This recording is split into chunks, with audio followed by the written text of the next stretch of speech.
May tanong sa akin. Good eve po, Boss Rai. Sana po ma-advisean nyo ako. Nag-due po ako ng 3 days sa Bugok na Ola 1 at sa Bugok na Ola 2. Nakiusap ako na kahit 1 week lang na palugit at kahit magbayad ako ng overdue. Pero hinaras lang po ako ng agent. Nag-off SIM ako at nag-delete ng FB account dahil ipinost po ako ng agent at in-email pa sa akin post nila. Pati friend ko sa FB kinontak din nila. Ano po pwede kong gawin? Nag-email na po ako sa SEC at NPC.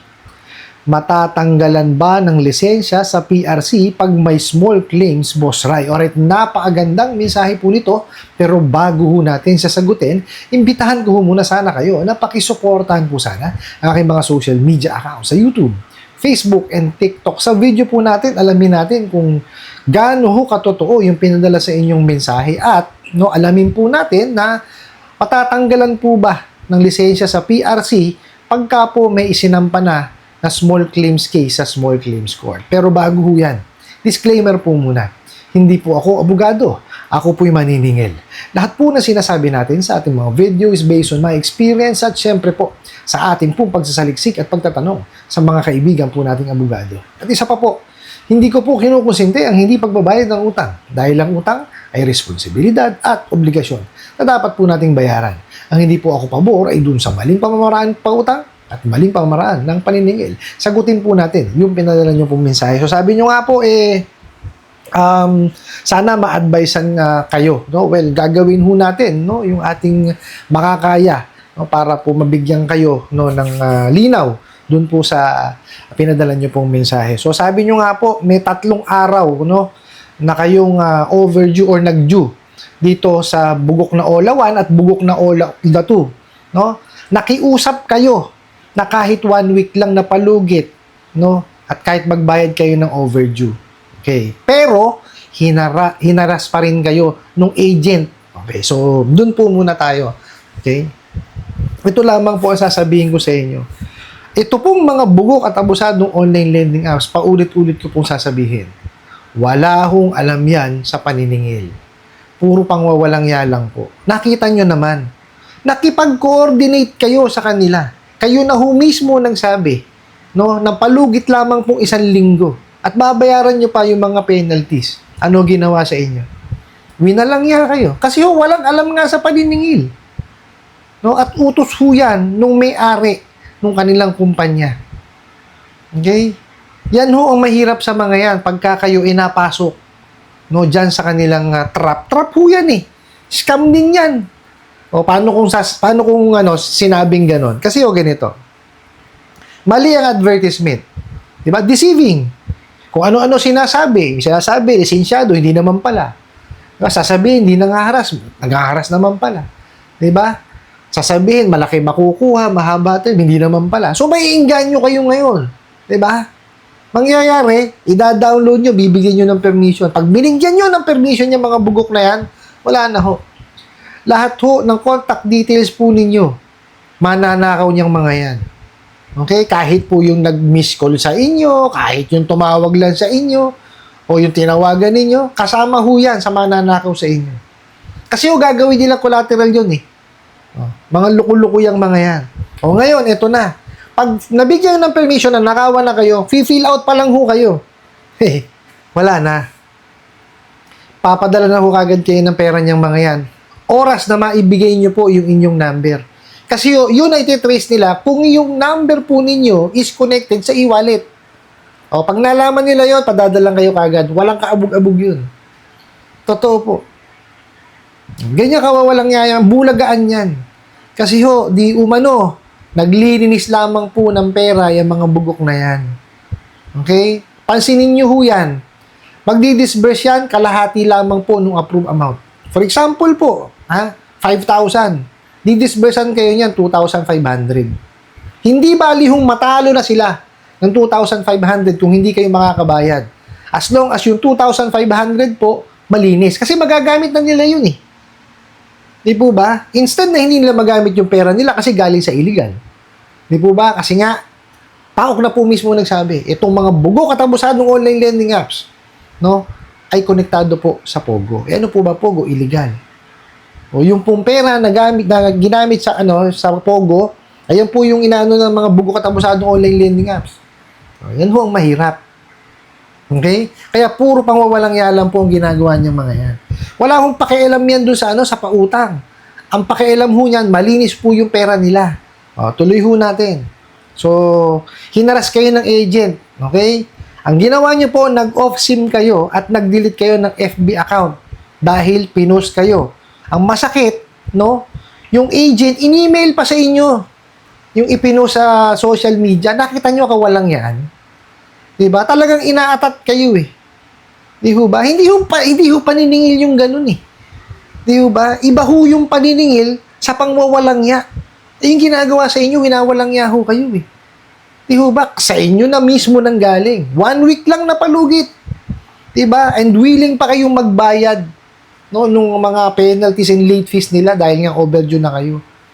Nakita nyo yung convenience na ibinigay nyo sa kanila? Hindi na sila mag-iisip ng paraan para sila makapaningil. Ano ginawa? Winalang-yalang ho kayo. Siraulo tong mga to. At ito pa masakit. Pati yung mga mga social media friends po ninyo, kinontak din. O nakita nyo? Diba? Yan ho ang dyan mga discarding walang yaan talaga nila. Totoo po yan. Kasi tingnan nyo. Wala naman ho kinalaman yung mga friend nyo sa social media. Bakit sisingilin? Bakit wawalang yain? Ba't ko kontakin? Diba? Yan din ho ang ginagawa nila doon sa mga ninakaw sa contact list po ninyo. Collateral nila yun eh. Yun ho yung gagamitin sa inyong panakot para kayo ho gumawa ng mali. Ano po ba yung mga maling gawain? Yan pong tapal system, tsaka po yung bura-bura na yan. Kaya nga sabi ko sa inyo lagi, huwag nyo hong tangkilikin. Sa totoo lang. Huwag nyo hong subukan. Kasi dyan ho magsisimula ang kalbaryo ng buhay po ninyo. Okay, so doon po tayo sa isa pang diba? Ano ba ang pwedeng gawin? Sabi nyo po kasi nag-email na kayo sa SEC tsaka sa NPC. Medyo may katagalan po talaga dyan. Kasi marami yung complaint talaga na hinaasikaso yung mga yan. Okay. Ngayon, ang tanong ninyo, matatanggalan ba ng lisensya sa PRC pag may small claims case na? Okay, ito po. Wala po. Ano yan? Yung pinaka-diretsong sagot ko na. Wala po. Kasi, ang small claims po kasi is usaping civil po yan. Wala pong criminal liability dyan. Kaya walang epekto sa inyong lisensya yan. Okay po? Wag po yung, masyadong i-drain yung inyong isip, sa pagpapansin dito sa mga pananakot po nila na to. Kasi yan ang kanila talagang layunin. Yung pong kultahin ng isipan po natin para tayo'y gumawa ng hindi tama. Okay? Wala hong epekto yun. Kasi ang small claims po, usaping civil po yan. Ang pag-uusapan nyo po doon is yung utang. Okay? Wala hong kinalaban yung dyan. Pati yung sinasabi nila na magkakaroon kayo ng record sa NBI, sa PNP clearance, wala hong walang katotohanan yun. Kalukuhan ho yun. Okay po? Tama ho yung ginawa ninyo. Sumangguni o nag-email ho kayo sa SEC tsaka po sa NPC. Ngayon, kung kaya nyo pa rin sa PNP, NBI, tsaka po sa PAOK, mag-email din po kayo. Tapos, ang pinakamaganda pang gawin po ninyo is sumangguni ho kayo sa mga abogado. Dahil ako, hindi naman ho ako abogado, maniningil po ako. Although, yes, meron tayong karanasan sa pag-file po ng case sa small claims sa court dahil nga po, naging representante po tayo ng kumpanya natin before na mag-represent sa kumpanya namin. Yan po yung konti ko maibibigay na payo. Pero, iba pa rin po pag abogado. Sa kanila po kayo sumangguni. Pinag-aralan po nila yan eh. Iba ho yung kahit papano mag-guide kayo ng maayos. Sa akin, tips yan, bibigay ko sa inyo. Pero hindi ko kayo mabibigay talaga hindi ko kasi legal advice tong binibigay ko sa inyo eh. Kaya ang binibigay ko po sa inyo is yung maibsan. Yung inyong mga iniisip, mga isipin. Dulot ng pangharas po nito mga walang yang at abusadong online lending apps na to. Ulitin ko po, wala pong epekto sa lisensya nyo sa PRC. Yung kung magsahabla man yan ng small claims, pero malabo pa po sa Alketran. Bakit? Kung yan po'y illegal na online lending apps, wala akong lisensya yan eh. O, hindi ibig sabihin hindi siya juridical entity. Hindi niya mai-represent yung sarili niya sa korte. Totoo po yan. Tsaka mababaligtad yan. Baka yung mga dokumentong isasubmit yan, wala eh. O di po ba? Ngayon, kung yan legitimate na online lending apps, hindi rin humagano yan, maghahabla yan. Bakit? Kung sila'y nanghaharas at nangwawalang at mataas ang interest rate, hindi ho nila ipapahamak ang kanilang sarili. Ano po? Yan ho ang tatandaan po ninyo. Pero hindi ko sinasabi to para wag niyong bayaran yung inyong utang. Hindi ko sinasabi to para palakasin ng yung kalooban na wag bayaran yung mga yan, hindi po. Binibigyan ko po kayo ng idea na itong mga to walang kakayanan maghabla, para po mapapayapa ang inyong damdamin at isipan nang hindi ho kayo isip ng isip. Para makapag-concentrate po kayo at makapag-focus kung paano nyo po siya babayaran. Yun po ang aking layunin. Okay po? Pagka kasi kayo nakapag-ipon na, bayaran nyo na lamang po. Kasi wala hong ibang tao ang makakapagbura ng inyong pangalan o detalye po ninyo dyan sa mga bugo katabusadong online lending apps, kundi kayo lamang po. Pag nabayaran nyo po yan. Kasi po, required ng gobyerno yan.